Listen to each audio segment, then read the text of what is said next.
Voilà, Vital Kamerhe à Goma. Bando nangai monoko nanganga na lobaka de temps en temps, mais boyo que la avec difficulté. Je suis là, nous sommes aujourd'hui lundi le 17 août 2026. C'est Jefferson Kabanga, le ministre des Affaires compliquées. Je suis là pour tout analyser Makambo Oyo et Zole Kanamboka Nabiso. En tout cas, mes très chers frères et sœurs congolaises et congolais, l'heure est grave.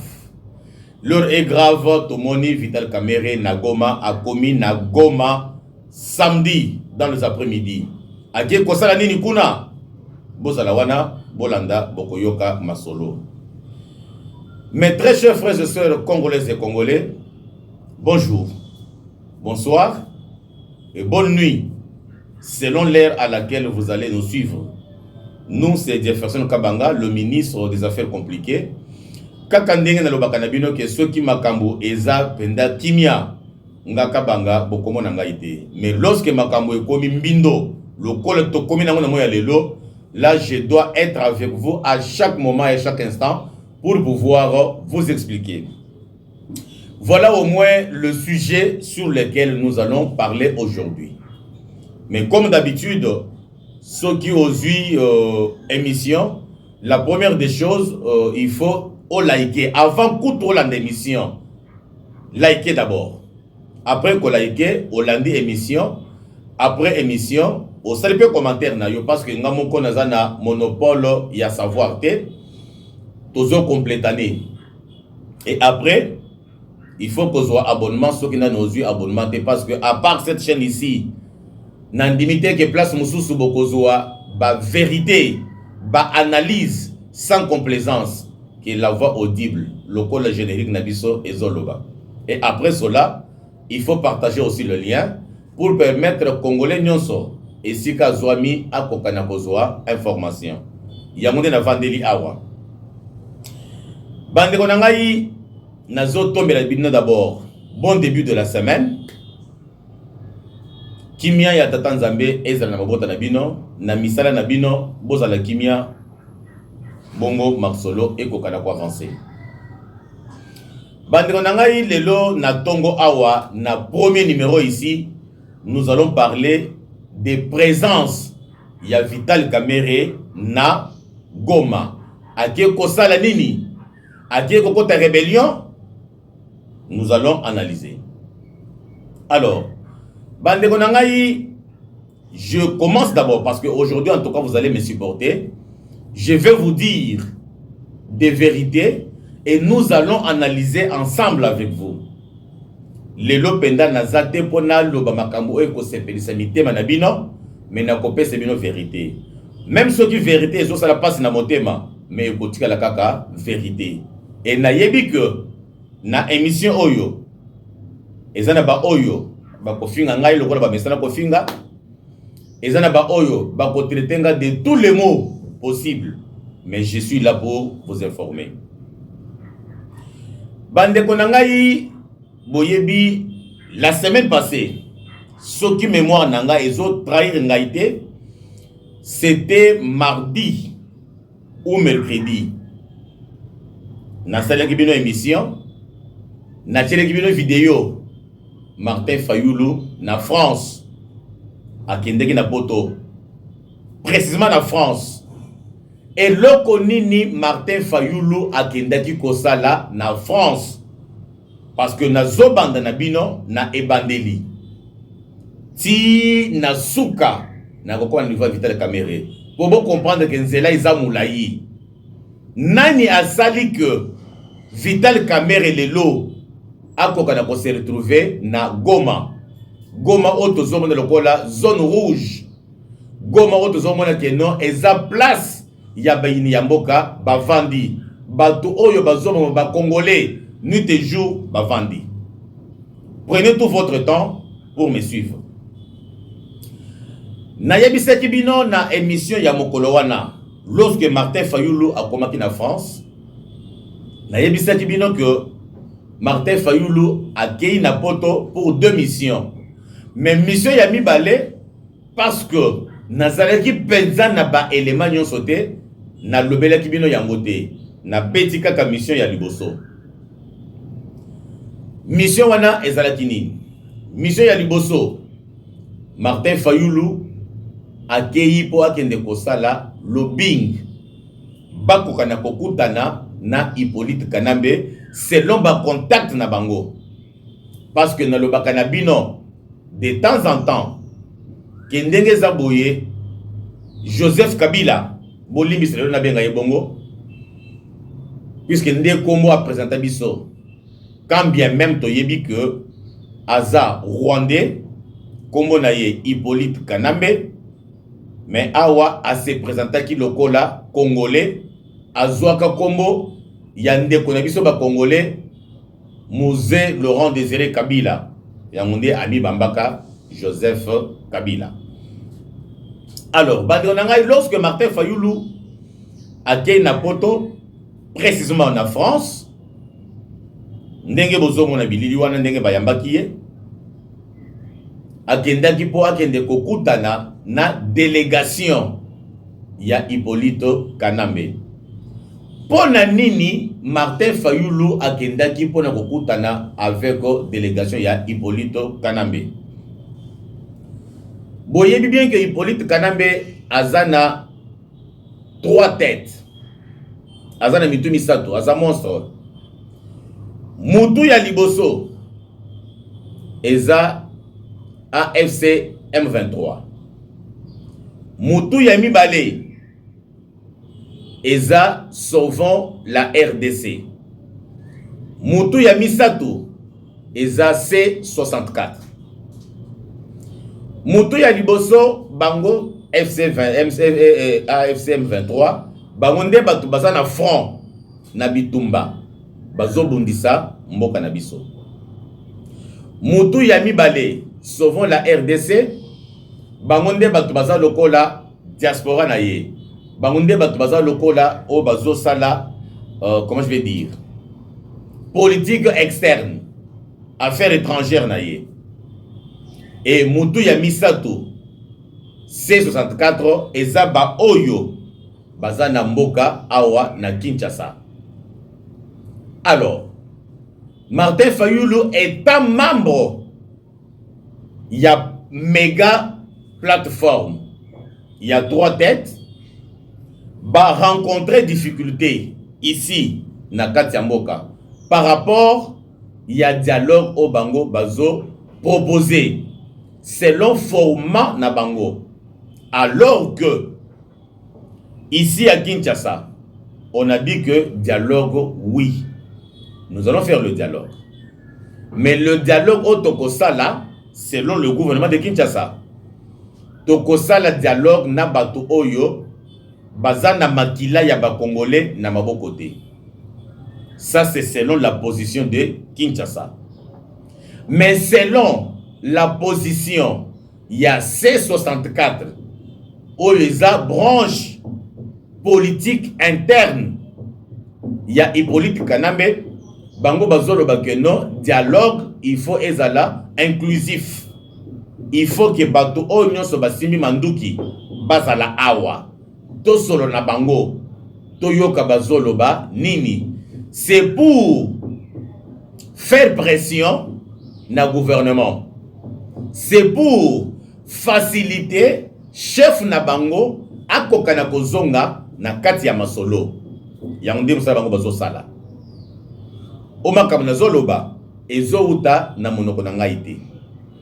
Martin Fayulu azalaki liboso ya diaspora congolaise na France et pas wapi a lobby sans tergiverser a tchemai na monoko te, a lobby ke dialogue oyo biso C64 tozo prôné eza que batu nyonso bazala na mesa a ciblé batu mibale, a lobby ke moto liboso tozo préféré aza na dialogue eza Joseph Kabila. Pona nini tozo préféré que Joseph Kabila azala na dialogue? Ça c'est selon Martin Fayulu. Parce que Joseph Kabila yende moto akamba kimboka na biso pendant 18 ans.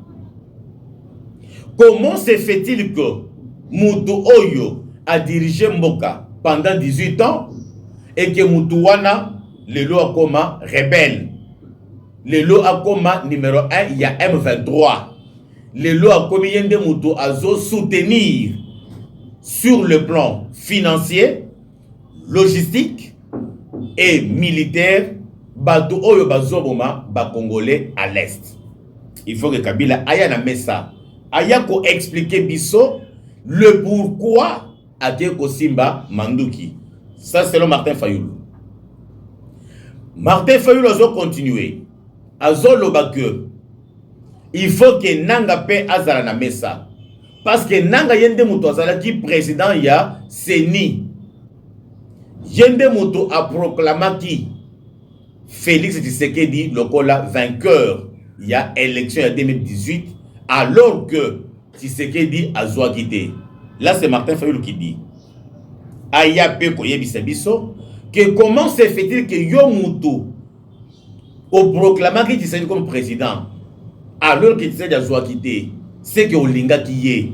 Mais comment aujourd'hui yo mutu ozi Tshisekedi au commissaire président le lot comme ko bondissé lisusu azala na mesa comme ça toko kana ko décortiquer to yeba le pourquoi et tocha kimia na mesa makambo nga na zoloba eza ya ngaite et outi na munoko ya Martin Fayoulou parce que a salisaki conférence de presse samedi na France bato bazalaki wana a lobaki makambo wana bolanda ye la participation de Joseph Kabila et de M. Nanga.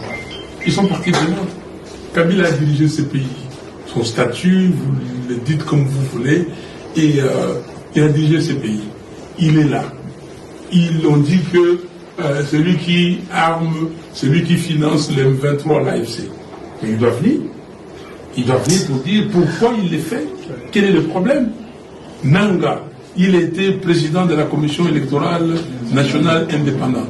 C'est lui qui a proclamé Tshisekedi comme gagnant alors que Tshisekedi n'avait pas fait 38%. Bon, maintenant, il est là, il a pris des armes contre le pays. Il tue, ou il fait tuer ses frères et sœurs, ses semblables, qui ont, comment dire, le sang humain comme lui, qui sont les ressortissants du même pays que lui. Il faut qu'ils viennent, qu'ils disent pourquoi il a fait ça. Et puis comme on dit, les linges sales se lavent en famille. On se lave. Moi, il m'a fait du tort. Ils m'ont causé du tort. J'ai pardonné. Ok? Parce que on dit si un chrétien a deux valeurs. Deux valeurs seulement. La première, c'est l'amour. Et la deuxième, c'est le pardon. On a pardonné. S'ils ont des griefs contre Tshisekedi ou contre le pays ou contre... Mais si on se parle, on peut laver les mains. On se dit, et c'est comme ça que nous disons, nous mettons ces dialogues sous le signe, sous le thème des vérités. On se dit des vérités, et la vérité, il y a la justice, et après, réconciliation, on se réconcilie, et puis on dit cohésion nationale. Congo et Kolobo. Merci. Mutuboso Landawana eza Martin Fayoulou. Liboso ya diaspora congolaise. Alobi que pour Martin Fayoulou, il faut qu'il y ait un dialogue inclusif. Batumi Balewana, Bazala, na table de négociation, Tokoka, na koyeba le pourquoi, Tosenga na ba pardon, comme ça, Batika Manduki, et Kimia Ekota na mboka na biso. Bande konangai, lelo ndenge na vandi awa, na plateau oyobino boyebi. Il y a voix audible des opprimés. Je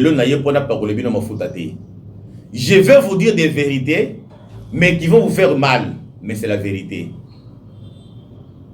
Parce que, de temps en temps, tout ça y a une émission, tout ça y a une analyse, mais tout ça à un certain moment. Personnellement, moi, Kabanga, na linga kapenda ko kote na profondeur ma capacité parce que na yebi comment les Congolais voient les choses. Moko na évita kaba insulte parce que ceux qui na koti na mozindo na lobby penda ba vérité ba to mosusu ba Zouakango na sens ya mabe, bafinga kangai. Mais aujourd'hui, j'accepte. Pour nous le belebino, vérité. Bozala wana. Biloko izo bima awa na mesa place na vandi awa. Bande konangai. Toko kana ko raisonner. Avant de commencer Vital Kamerhe, d'abord je suis au niveau de Martin Fayoulou parce que Yende Moutou a le quoi émisseur. Yende Moutou a politique interne, a zome mayango na niveau externe, na niveau étranger, et pour qu'on a ça la jonction. Martin Fayoulou a zolo que pour que Kimia Kota na mboka na biso, il faut que Hippolyte Kanambe avant de la messa ya dialogue. Est-ce que dialogue au Tokosala, le lenge batu ya C64 bazo sengela? Est-ce que dialogue wana écosile la guerre à la RDC? Est-ce que dialogue wana écosile sa insécurité à l'est du pays? Est-ce que la sécurité wana, comment je vais dire, est-ce que dialogue wana yamonde mutu ekosala que Kagame a dit que tout ce qu'il fait? J'ai dit non. En majuscule. N-O-N. Et qu'aussi ça te. Pour la nini, dialogue et qu'aussi ça, guerre te. Lobby n'a pas une émission. Je vous avais dit que l'unique solution pour nos coachs qui vient à l'est du pays, et Zali Kambou, il y a armée Nabiso. Tant que tu vas courir derrière les dialogues et qu'aussi maté, parce que comment je vais dire, revendication, réclamation ya batou, et ça dispersé. Je commence d'abord avec Rwanda, parce qu'il y a des meneurs, il y a trouble, meneurs, il y a agression oyo et ça à l'est ya mboka na biso. Rwanda a réclamé biloko misato. Ndenge na yebisaki bino lobby na émission. Et loko ya liboso Paul Kagame ye muto azo représenter Rwanda aloba kiboye pour que nga Paul Kagame nga Rwanda nakoka na kobimisa basoda na ngai o baza na RDC o baza na Goma. Il faut d'abord bosser ça, problème nangayi. Goma c'est mon problème. Botiga M23 Kimia. Terminez avec moi. Bosser si makambo nangayi. Et comme ça je vais retirer Basoda. Donc cela sous-entend que Batu Otozomona na Est Kuna. Batu Otozomona à SM23. Bazaba Congolais te, Bazaba Rwandais. Rwandais spirituellement parce que bazo obéir na mon ya Rwanda selon propos ya Paul Kagame. Paul Kagame a accueilli alobi que aujourd'hui bozo senga que moi Paul Kagame natika makambo bitumba et que boza na posa ya ko faire disparaître M23. Donc kolinga ko faire disparaître M23 et ça qu'on faire disparaître Rwanda.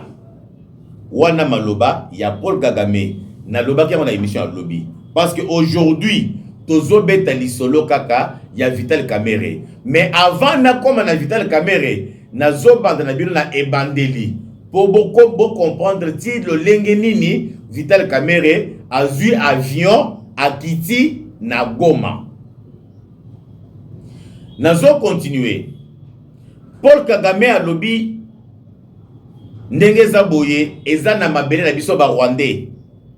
Mabele ya Rwanda bakataki yango mabe parti mususu eke na Congo. Lorsque basalaki conférence de Berlin en 1885, le moment oyo bakataki ba mboka na mboka ya Afrique.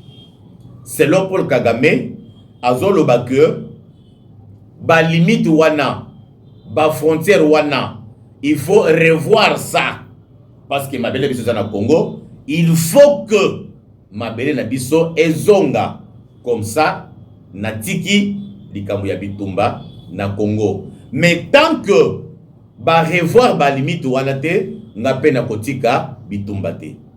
Ça c'est selon Paul Kagame. Donc si je vais résumer revendication ya Paul Kagame, ya zo revendiquer de mabele. C'est pourquoi zo sa la guerre à l'est. Bobomba to cha mopanzi.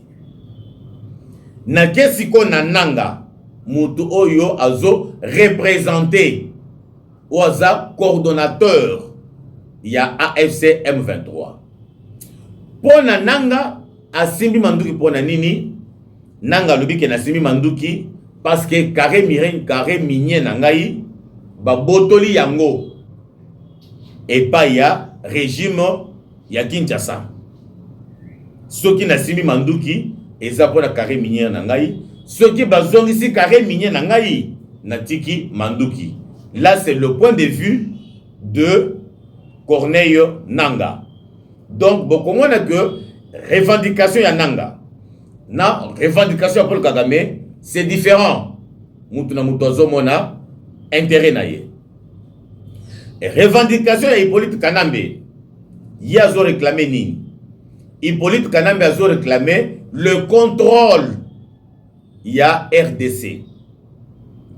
Mais comment Kanambe réclame le contrôle ya RDC? Na zozo qui sebino moi si mamuke. Bande konangai, prenez tout votre temps parce que émission ya lelo, je vais vous choquer. Wallah billah, je vais vous choquer parce que je vais vous dire ma vérité. On a linga kolobate, mais le nazolo bayango. Hippolyte Kanambe basignaki accord avec Félix Tshisekedi. Accord wana e bandaki koloba nini? Ce n'est pas au biloko bozo yoka wana. Il y a ba flatteur, il y a ba menteur.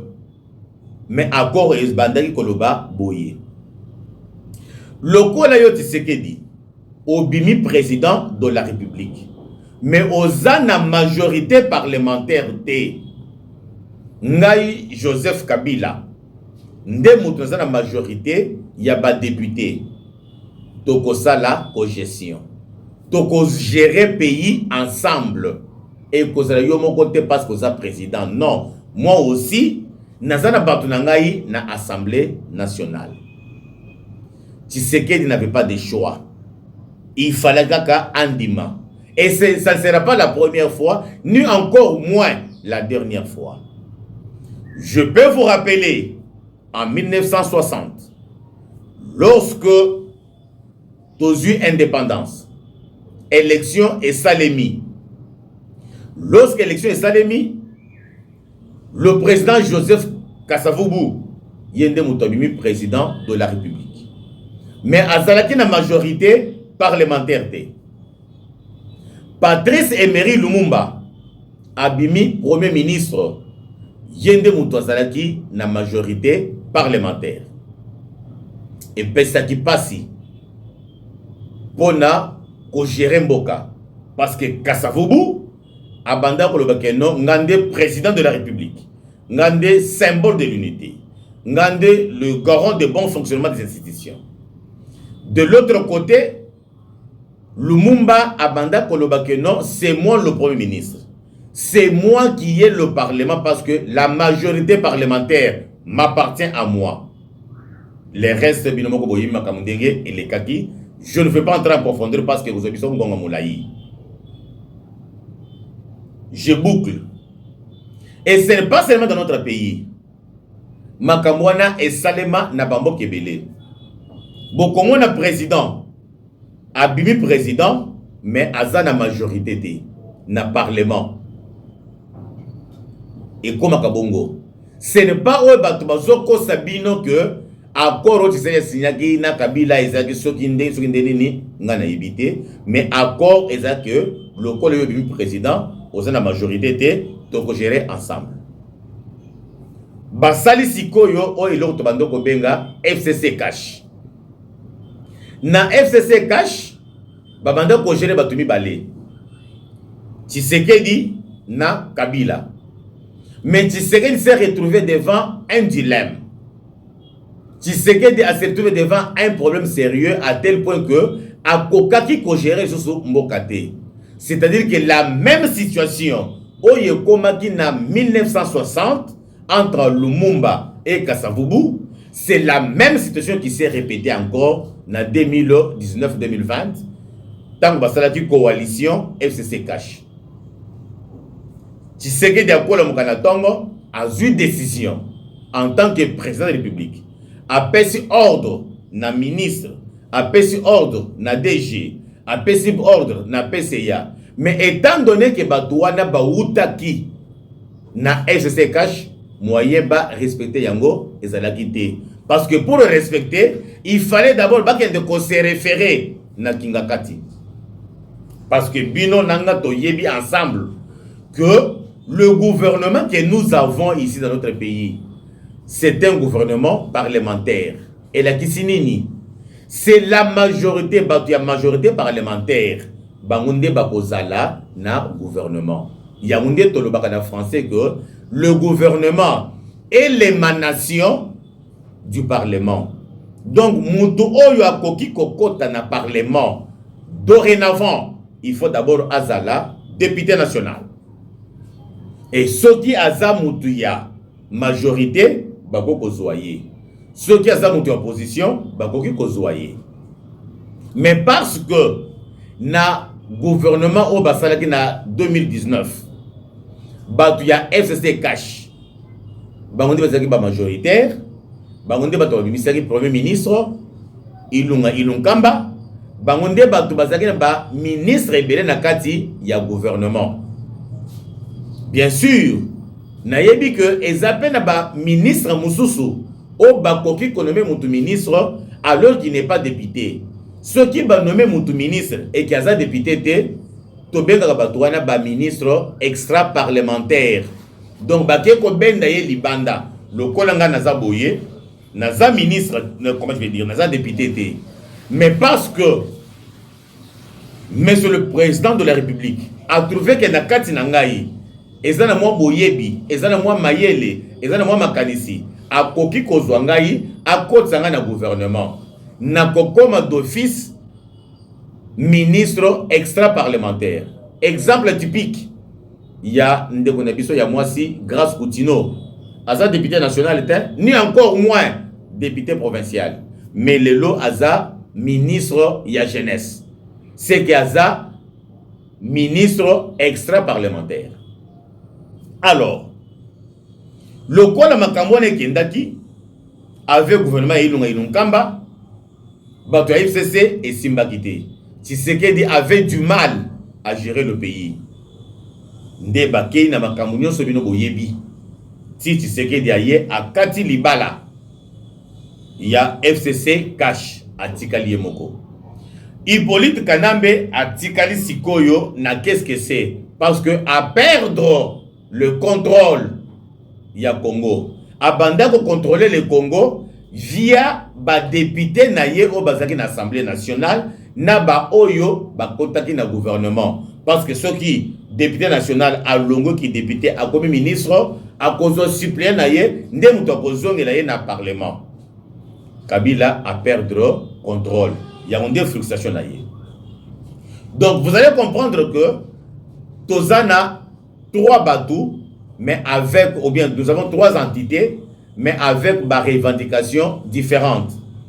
Rwanda a réclamé Mabele. C'est ça le nœud du problème à Rwanda. Il faut que Bakata partie à Congo et que na Rwanda. Nanga y a réclamé Bakare minier naye. Donc on a botamaki nango. A réclamé ango. Hippolyte Kanambe a réclamé le contrôle ya Congo. C'est-à-dire que Ndenge Zaboye Moutou na Moutou a une réclamation na ye. Nazo zongela siko Martin Fayulu. Viens ma femme. Est-ce que ozo mona que démarche ozo entreprendre? Il y a que dialogue ezala inclusif.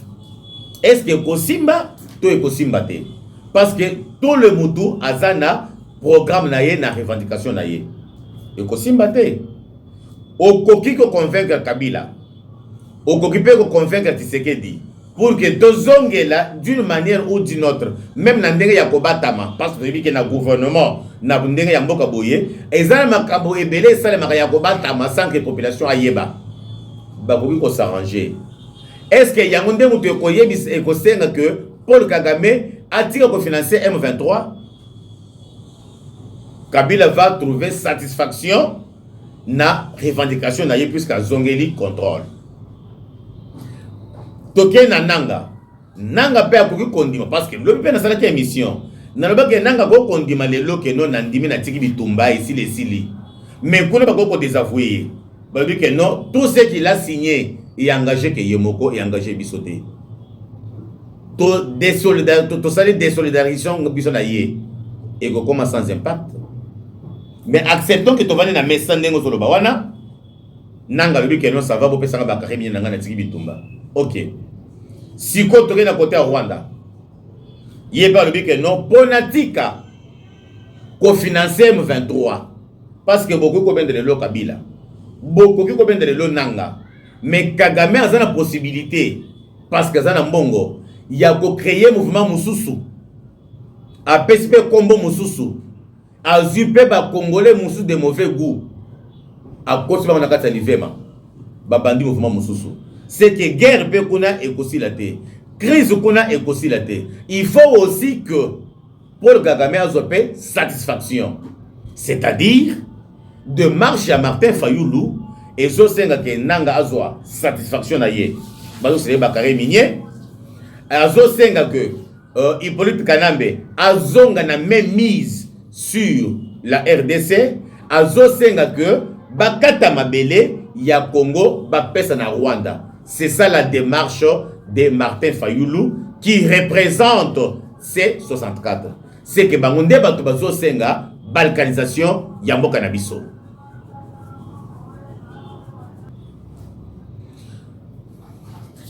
Et donc, vous allez comprendre que dans tout ce que j'ai expliqué là, Moutou Oyazo loka balkanisation ezande Martin Fayoulou. Yende Moutou Oyazo loka balkanisation ya mboka na biso. Pona nini nazolo ba ke Martin Fayoulou nde Moutou Oyazo loka balkanisation parce que pona ye ezan que Tshisekedi alongwa ye azonga na kiti à tout prix. Donc natalo nyonso bakopesa ye ya kondima kopesa mbongo akondima kosomba ki président de la République yangonde siko akeyi kokuta na veko Vital Kamerhe na français. C'est là maintenant que makambo commence. Bozala wana la France yo le français.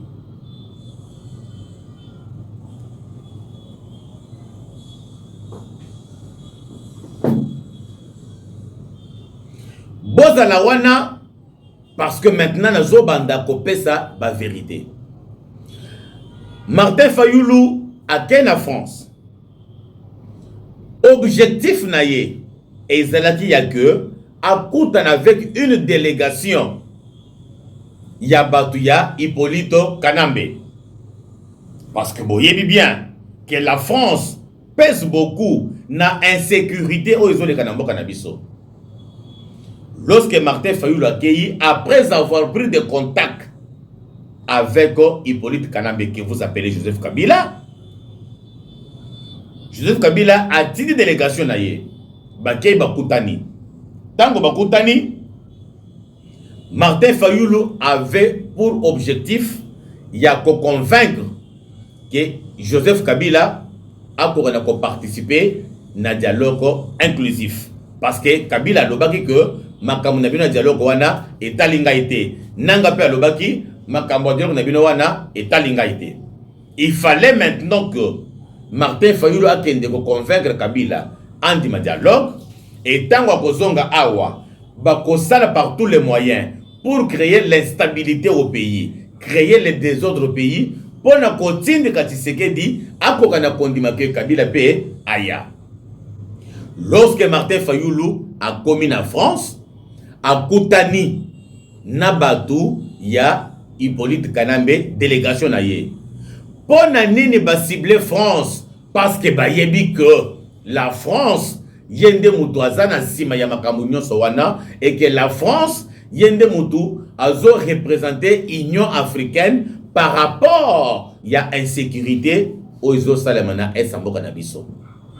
Bazaki na kati ya réunion batu ya Joseph Kabila, Martin Fayulu na représentation française. Tango basololi balobi ok ça va toyoki, on va parler encore demain. Batu ya Joseph Kabila baké babengiye. Bayebisiye que papa a ondenge zaboye, Martin Fayulu aye na mission que il faut tokutana. Et Joseph Kabila ne voulait pas de ça, sachant que derrière Bango, bazana force ya makasi. Force ya makasi, oyo keno bakoki commettre le Congo en mal.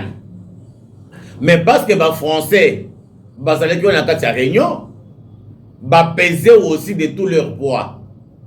Ba yebisi Hippolyte Kanambe ke ndenge zaboye, yo il faut kutana kaka na batu ya Kinshasa, bo solola, bo trouver compromis. C'est à ce moment-là que Joseph Kabila lobby, je peux accepter de recevoir le régime de Kinshasa. Mais l'unique personne en qui j'ai confiance, c'est Vital Kamerhe. Parce que Yende Moutoua Yebi et Bandeli Makambo Tisuka. À part Vital Kamerhe, Nazana Moutou Moussousongaï, Joseph Kabila Roko Yambate. Yangonde Moutou Sali, sujet. Il y a descente.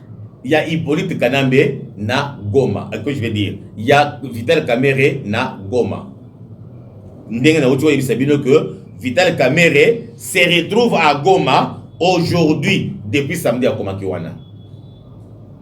Donc, ce que Vital Kamerhe a Kitiwana na Goma, et Zabona Kokutana na Joseph Kabila, l'ancien président de la République démocratique du Congo, Bakokona Kosolola, comment trouver la paix à l'est du pays. Maintenant, Moutuna Moko na Zomituna, et puis Moutuna Wana na Zotuna Bino. Est-ce que Bino paix en âme et conscience? Vous êtes sûr qu'avec le dialogue, Ndenge c'est sur en train de réclamer, Yango et Kossi Sabitumba, dans le bureau Sabitumba. Là, je n'hésite pas. Ça, c'est mon point de vue. Et Kossi Sabitumba parce que tous en a trois composantes. Mutuna Mutu, Azana droit naye. Pour na Kabila, c'est facile. Pour na Nanga, c'est facile. Et bongo pour na Paul Kagame, pour na Rwanda. Donc, c'est-à-dire que Martin Fayulu, Azo Sala, lobbying, yako balkaniser Mboka. C'est que, comment je vais dire, Martin Fayulu, Yende Mutu, Azana Posa, yake, Tokata parti à Mabele ya Congo, Topesa na Rwanda, pour que Ngana comme président. Parce que pour que Rwanda tika bitumba, azo réclamer Mabele, il faut que Rwanda Mabele, topé sur Rwanda, qui met Koti, si on traîne à l'élection. Si on entre à Tshisekedi, na Martin Fayulu, nani alingi côté ka Mboka. Pour na wana eza mutuna na zotu na bino batu ya SID. Bino batu Martin Fayulu. Bino batu Martin Fayulu zoko c'est bino que ceux qui décideraient de changer la constitution, ils ont balkaniser le pays. Ceux qui décideraient de le troisième mandat, ils ont balkaniser le pays. Mais, binomoko mozola nangai, Martin Fayulu a képo Luka, négociation entre les trois partis, Nanga, Kabila et Paul Kagame. Nanga et Paul Kagame bakoko tranaye nanzele ya Hippolyte Kanambe. C'est-à-dire que Paul Kagame a kozwa déshydratant naye, a pêché na Joseph Kabila a pêché à Martin Fayulu. Supposons maintenant que Kabila andimi, Nanga andimi. Maintenant, pour nous satisfaire Paul Kagame, il faut quoi? Il y a réclamer Mabele. Donc, il faut qu'on rate Mabele, qu'on paie ça y est. Donc, entre maintenant, tu serais dit Fayulu. Nani azo linga ko balkaniser Mboka. Binomo Kobosana, réponse. Le cas maintenant, Hippolyte Kanambe a lobby que l'unique personne en qui j'ai confiance, Mouto Oina Koki Kosolonaye, et Zaga Vital Kamerhe. Yangonde Bomoni Vital Kamerhe a longé poto kota kendaki na France ayebisaki biso aoke azobela santé na ye eza bien te aki pour se faire les checking sanitaires mais lelo akamati avion akiti na Goma malade esili ba malaise sanitaire nyonso wana esili ba congolais allez-y comprendre. Ça me fait mal. Na étape na kota sikoyo, ça me fait mal parce que je vois mon pays à moi, RDC, en difficulté. Et difficulté très sérieuse. Bolinga te, je vais vous dire. Bande konangai. Na moya lelo, biso RDC, nous sommes dans une position de faiblesse. C'est là que je vais vous choquer. Nous sommes dans une position de faiblesse pour na nini. Je vais vous raconter. La Chine est kotaki na mboka na biso na nzela ya Hippolyte Kanambe. Joseph Kabila que vous appelez Joseph Kabila. Yende muto asali que Chine est kota na mboka na biso. Wana eloko liboso. Eloko ya mibale, l'Union européenne tout entière ba koti na mboka na biso na nzela ya Rwanda ya Paul Kagame. Batumi Balé. Quand on parle de l'Union européenne, c'est déjà une très grande puissance mondiale. Quand on parle de la Chine, c'est déjà une très grande puissance mondiale. Biso tozaka na mutumoko. Les États-Unis d'Amérique. Bangonde batu balobi que ndenge zaboye tokoya na Congo. Toya ko investir. Tokoya ko travailler na Congo parce que na Congo ba minerai ezali o tozana yango bosenga. Ok, pas de problème. Si ko bomi tuna mituna bino ba auditeur nangai bino ba tu bozola nanga na minute oyo pona nini banda to signa accord na États-Unis d'Amérique. Si c'était au mois d'août, si je ne me trompe pas, de l'année passée, août ou septembre, presque une année, il n'y a rien qui s'est fait. Pourquoi? Je vais vous dire le pourquoi. Bolinga te, je vais vous dire. RDC a signé 2 accords. Yaminene, je dis bien 2. Yaminene. Non, 3 plutôt, excusez-moi. Je parle de 3 Yaminene. 1. Accord économique. 2. Accord sécuritaire. 3. Accord diplomatique.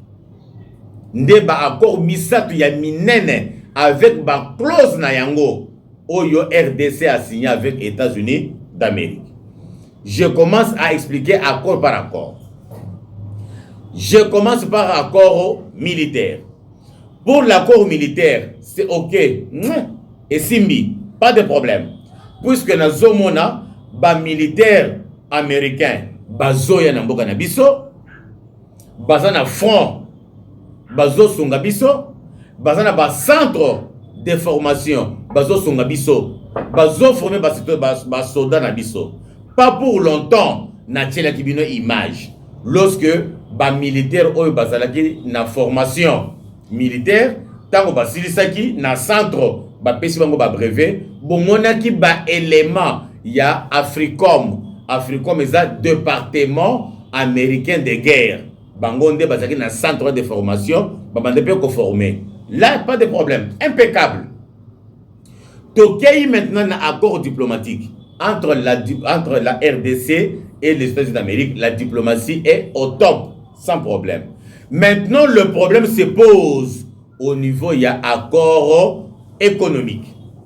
Na accord économique, ce n'est pas les États-Unis qui viennent investir au pays, mais ce sont le partenaire, je vais dire, les Américains, les grands hommes d'affaires, les Bwana américains, bangonde batu balinga ki koya ko investir na mboka na biso.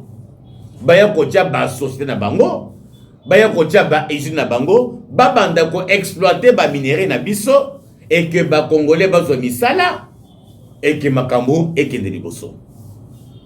Si koyo le problème qui se pose c'est que nini accord wana économique est bloqué. Est bloqué pour na nini. Bande ko nanga bobo sanate. Beaucoup sont dans les bons matins parce qu'on a vu que les Congolais, à l'ingaka biloko moko ya kitoko ya bien na mato inaye. Mais maintenant, je vais vous choquer. Je vais vous choquer pourquoi?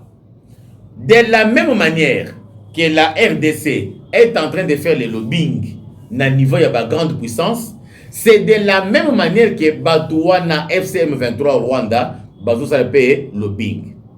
Lobbying na bango ezani. Pas pour longtemps, na celle la tibino émission, na ebisa tibino boye. Non, bon, AFCM 23 et le Rwanda. Batinda ki batu na bango na États-Unis d'Amérique. Batinda ki kokutana na administration Trump. Bakende kokutana ba sénateur américain. Bakende koloba nini? Baloba ki boye. Comment se fait-il que bino ba américain boko ki kokende ko signer accord de partenariat avec la RDC? Alors que place oyo bolingi ko exploiter place wana ezana maboko ya RDCT, place wana ezana maboko na biso ba rwandais. Quand je parle rwandais, comprenez que AFCM 23 bazo obéir na mot d'ordre ya Rwanda. C'est pour ça que bango ba rwandais. Alors au lieu de co-signer accord avec le gouvernement de Kinshasa, boya to signer biso na bino parce que biso nde batu tozana ba minéré, biso nde batu to occuper zone nyonso o ezana ba minéré o bolingi ko exploiter. Ça ne sert à rien. Ya kokende kokutra na Kinshasa parce que Kinshasa ne vous donnera pas quelque chose. Pourquoi balobaki bongo? Parce que ba pesa qui raison oyo.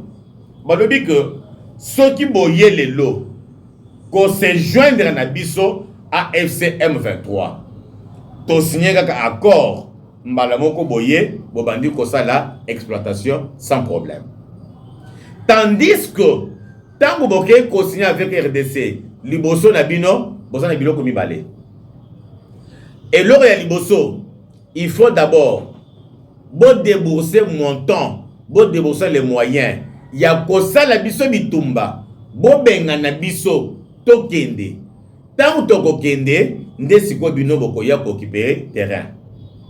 Deuxième élément, beaucoup de pe ba moyens pour ko investir. Donc beaucoup de deux moyens, moyens de la guerre, moyens militaires et moyens investissement. Tandis que ceux qui boye pas biso bozaka na moyen moko investissement. Et kopesa batouana zuezue. Et kopesa bango pitopale. Et kopesa bango matière de réflexion que au lieu ya kozwa engagement avec le gouvernement Kinshasa, on va dépenser doublement, tant mieux qu'on signe avec Bato Oyo parce que Tokosa là juste une seule dépense, accord, on investit et ça avance. Nde lobbying au Batouana Bazo Salakuna. Que vous le vouliez ou pas, je vous dis la vérité. Donc c'est-à-dire que Ndengeza Boye, États-Unis d'Amérique, Aza d'abord na difficulté Ilboso, Yangwana, ba partenaire na ye, ba komi tantôt plutôt. Yangonde Moutezo sala que, accord oyo ba signaki, depuis trop longtemps avec notre pays, et Zokoka, ko se réaliser des, parce que Batouana basa la katia ko raisonner. États-Unis, Azolinga a signé accord d'une manière légale et, comment je vais dire, bon, légale, acceptons comme ça. Maintenant, AFCM 23, Bango Balingi, pas signé à Bango, légal selon Bango. Maintenant, qu'est-ce qui pèse beaucoup? Koto, je dépense 2, Koto, je dépense 1. Ça va donner quoi? Je ne sais pas, Bilomoko, Boyebi. Yamunde raison, mounene. Oyezo sale que, ba accord auto signé qui pour ba investir baya, et qu'on ça le matin, parce que, ba investisseur américain, ba ça a des problèmes, Wana, et l'eau, Ligoso. Et l'eau, Yami Balé. Les États-Unis d'Amérique elles-mêmes, comment je vais dire, les États-Unis d'Amérique lui-même, Bakoki ko s'imposer, ko loba que ndenge zaboye, to koki jamais kondima. Token de constat nzela mayuya. Mais il faut token la voie légale. Mais baza devant un problème. Mais quel est ce problème-là? Moi je vais vous dire. Je commence à vous raconter. La Chine a contacté Nambo Kanabiso Nanzela et Hippolyte Kanambe. La Chine opère étant donné que Hippolyte Kanambe a perdu le contrôle Yambo Cannabis RD Congo, la Chine maintenant a des difficultés parce que la Chine est en train de voir le président actuel, son excellence Félix Antoine Tshilombo, est allé négocier avec les États-Unis. C'est que si les États-Unis d'Amérique arrivaient aujourd'hui dans Mboka Nabiso, la Chine, Kopo et Koufi, Chine a croisé les bras. Moutouami Balé, Union européenne. Union européenne a à côté du Congo Nabiso, na ndenge ya Rwanda. Puisque Bangonde va tout soutenir Rwanda, ça biso bitumba pour aïbe la bango. Et ça quand ndenge, nous avons un exemple mouké. Au Congo, na mouké il y a 14 ans, 15 ans. Azana point. Azobotre bato ba téléphone, azobotre bato ba sac. Ne croyez pas que c'est lui. Na coin, na se anjeta manga, bakulu na bavandi. Et ça comme on a accueilli à botre téléphone ya moto, à botre sac ya moto, à kimimbangu, à qui ya pesi pa bakulu na wana. Mais bato bazole kananzela. Bazolo bakeno mwana oyo aza muyibi, mwana oyo aza bozaboy. Eza mwana wana te bato bazana sima na ye. Nde bato bazotinda ye. Et soki olingi ko beta mwana wana, soki olingi ko sala mwana wana mabe, bato bazana sima na ye bakobima.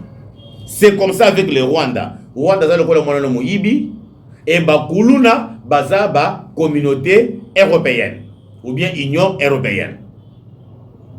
Donc Union européenne azomona que soki lelo guerre ya est sili akozwa intérêt te, akozwa avantage te, parce que tango kolinga koya awa na Congo aya ko signer ba accord d'une manière légale et kolekate pour nini, parce que États-Unis a déjà signé bango to bazowela kaka zone moko ya est wana nde côté bazowela nde côté une forte concentration ya ba minéraux au bazoluka ezaka kuna. Mais comment se fait-il que Chine azoyi ba minéraux wana à partir de kuna, France paye azoyi ba kuna à partir de kuna, États-Unis ko yalinga ya na voie normale que balongo la Chine balongo la France yemoko s'approprier bango ba kondima te ba koboya que ceux qui ont dit États-Unis ailleurs, nous sommes les perdants. Donc c'est fort possible que ba américain, ba investisseur américain, ba koki koyoka na bango ba mindele na ba mindele. Mais attention, les loups entre eux ne se mangent pas. C'est-à-dire que l'homme blanc entre Yemoko na Moko, il ne peut jamais se trahir.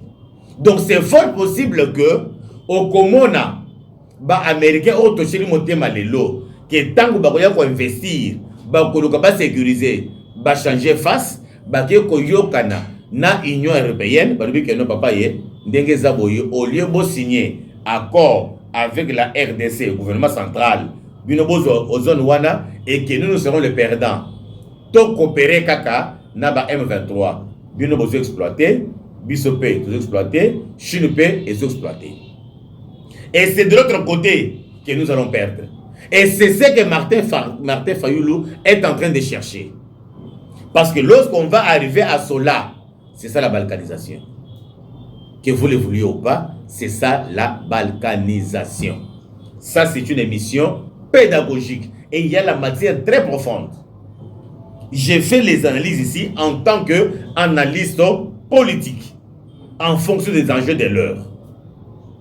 Donc, bandeko nangai, na moya lelo ndenge zaboye, il n'y a qu'une seule personne au Yoko Pesa Congo Kimia. C'est qui? Dieu. À part Dieu, na minute oyo, ça devient compliqué. Parce que États-Unis, Trump, a commis Kobanga. Trump a zobanga pona nini? 1. Trump a zobanga la Chine. C'est déjà une grande puissance. 2. Trump a un problème avec l'Iran. Parce que Trump est en train de soutenir l'Israël. Ce n'est pas pour rien que Trump a dit qu'il y a un camion où ils ont livré des masango, des pommes de terre, des poulets. A manqué avion na bango, Delta Force. Mais il par l'Israël. Trump a mis à combattre un avion où il y a présent, il y a Qatar à Pesakiye. Trump wana a un problème avec Poutine parce que Trump a soutenir Zelensky. Ce qui bitumbeza entre Russie na Ukraine, 30% c'est Ukraine. C'est déjà un problème. Union européenne, Bazawana, la France est consort. États-Unis à Yomoko. Maintenant, si nous prenons la Chine, l'Iran, nous prenons la Russie, nous prenons l'Union européenne. 4 composantes contre seuls les États-Unis d'Amérique. À Kolonga, donc, au jour d'aujourd'hui, nous et RDC, nous sommes dans une position de faiblesse parce que Moutou Oyazo soutenir Bisso devant lui, il y a 4 puissances. À Kosalani.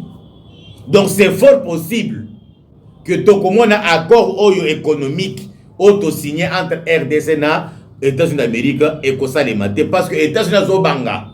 Ce qui a s'entêté, il y aura la 3e guerre mondiale à partir il y a S-Ambo Canabiso. Bolinga, c'est la vérité. Ça, c'est des façons de Kabanga. Analyse sans complaisance. Bolinga, la 3e guerre mondiale et Kosalema Nambo Canabiso Awa. Mais les États-Unis d'Amérique, à cause de risque Wanate, il y a ma 3e guerre mondiale, mais à Yébi Kebakobeta, parce que Bato Bako Sangana, Chine, Iran, Russie, Union européenne, et puis encore j'ai oublié encore pays, puis c'est Basaki 5. Basangere Yemoko. À côté le matin.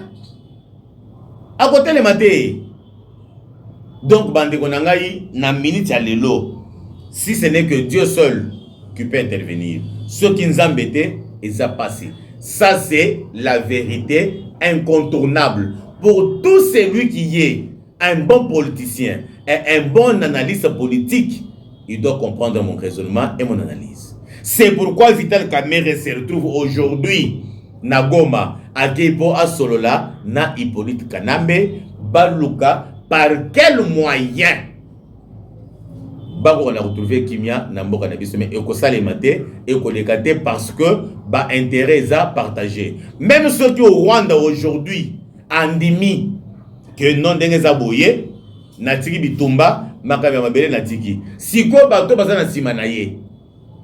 Bango ba kondima bango pe ba kobima na ba condition pour imposer au gouvernement. Est-ce que le gouvernement a des conditions étant donné que les Américains ont des conditions à Bango?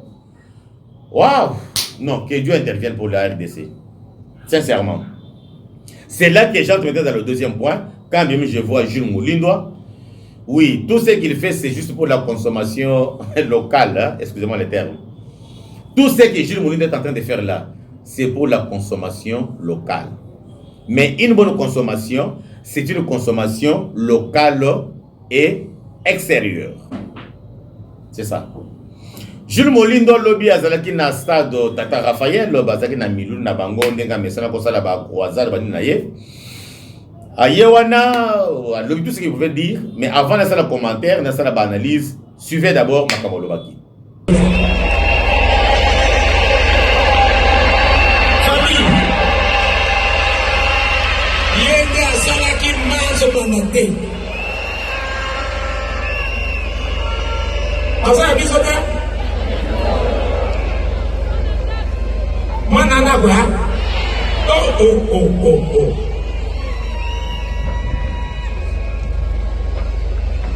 Très bien dit les facettes. Nalingi pope pakaka mona ndenge biso. Nani lolo nano ayoka te ya délivrance aux akanete pour le commission.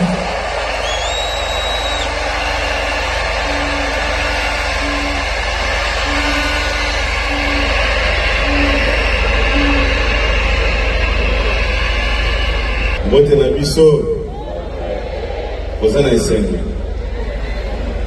nakanisi nazana mingi ya koloba te puisque oyo eza essentiel eza liloba nzambe oyo prophète asa prêché mais ndenge apesi nga maloba na koyebisa bino boye biso nzambe apesi biso responsabilité oyo toza nango mais responsabilité wana eza mpona biso moko te eza mpona koasiste bana nzambe ndenge kozali wana puisque ntango biso tolali bino mpe bobongelaka mpona mboka ekozala injuste soki mosala ya nzambe azoleka place ya koteya liloba nzambe me biso tozoboya koakorde ye. C'est comme ça que tosalaki oyo tolingaki kosala mpo tokutana mokolo ya lelo tobondela nzambe tokumisa ye moto aza kopesa biso pema.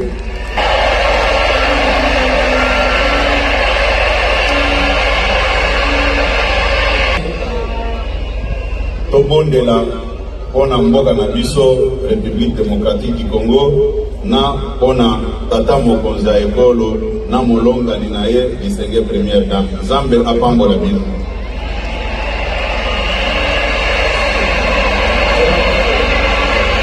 Shalom. Nzambe ayebisaki ngai mpe nayebisaka bino ntango nyonso ayebisaki ngai alobaki ke bino bana mboka ekimelo nde boko délivre mboka na biso. Eza bongo te? naoloba boye yebisa mokonzi ya mboka biso nde peuple. Soki balobaka article 5 de biso obeta milolo chef de l'état ayoka milolo na bino la solo.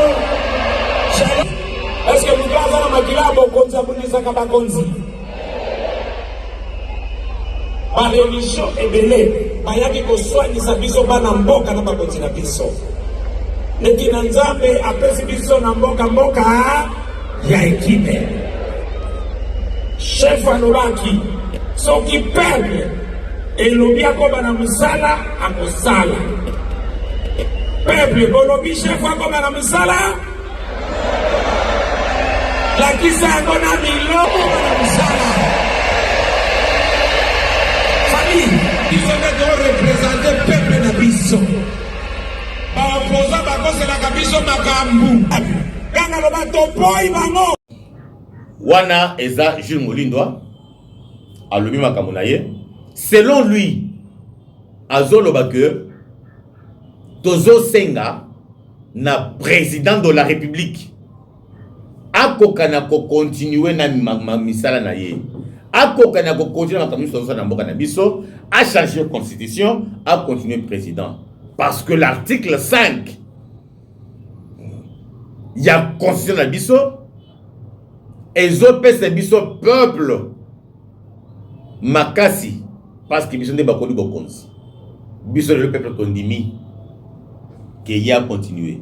Mais mon pasteur, mon prophète, avec tout respect que je te dois, bien sûr tu sais de pourquoi tu dis ça, mais est-ce que tu comprends la dimension politique internationale? Il y a pas un jeu. Oh Yosef Namboka na biso. Prends tout ton temps au Coca-Cola, émission il y a le lundi le 17. Non, j'ai déployé toutes mes forces et toute mon énergie pour vous expliquer. Mais tout ce que j'ai expliqué ici, je n'ai pas tout dit. Les gens sont bombi pour ma sécurité. Donc, ce qui est là, bon, on évite la caméra, ça n'a pas de kuna. Ils ont pas de makamboana.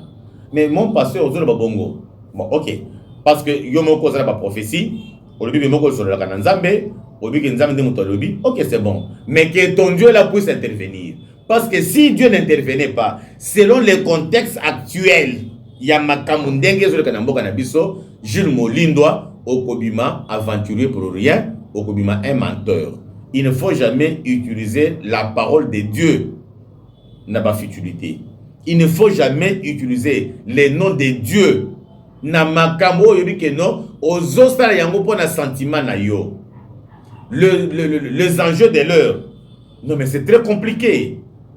Même moi qui suis ministre des Affaires compliquées, ça me complique.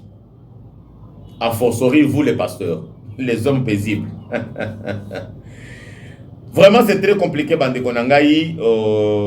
Pour l'instant, ce que vous devez retenir, est ça que Mboka na biso, tozana situation très catastrophique. Et ce qui t'okébite, il y aura troisième guerre mondiale et kobanda na mboka na biso à partir ya est, à partir ya minéraux on zamba pesi biso Oto senga ki yete. Mais apesi biso. Yamunde mutezo pesi biso pasi lelo. Nzambe wana. Muto apesi ki biso yango. À intervenir.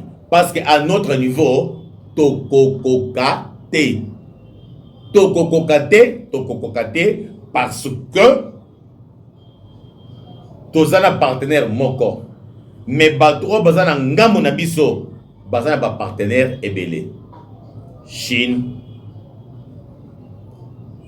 Iran, Russie, Union européenne. 4 contre 1. Et Kolekate.